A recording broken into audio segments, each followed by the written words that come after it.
Bila boleh mohon untuk calon SPM 2025?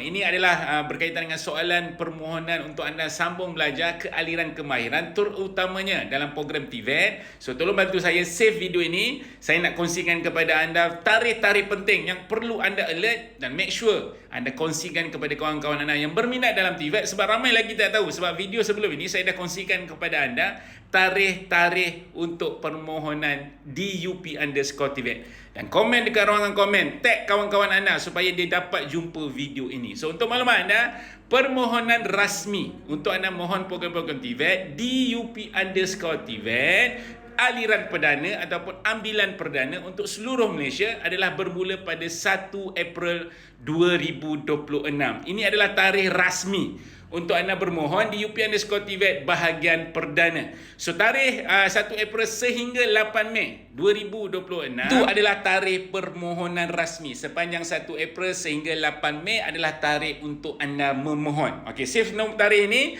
Dan tarikh institusi menawarkan sekiranya anda layak, sekiranya anda dapat adalah pada bermula 11 Mei 2026.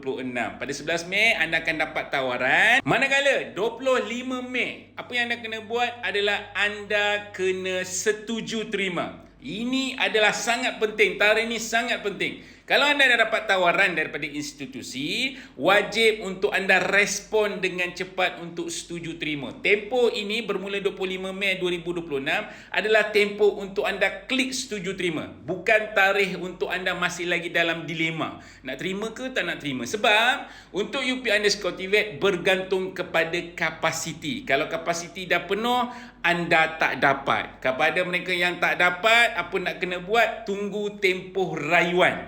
Pada rayuan pula, anda kena tunggu tarikh 8 Jun 2026 untuk anda buat rayuan. Untuk tempoh rayuan pula bergantung kepada kapasiti. Kalau kapasiti ada, adalah. Dan make sure pada tempoh rayuan ni anda wajib tengok program-program apa yang perlu anda apply selain daripada program yang anda apply mula-mula. Sebab kemungkinan program yang anda nak tu mungkin dah tak ada dah sebab kapasiti dah penuh. So make sure simpan tarikh ni, save tarikh ni supaya anda alert dengan tarikh-tarikh penting di UP_TVET.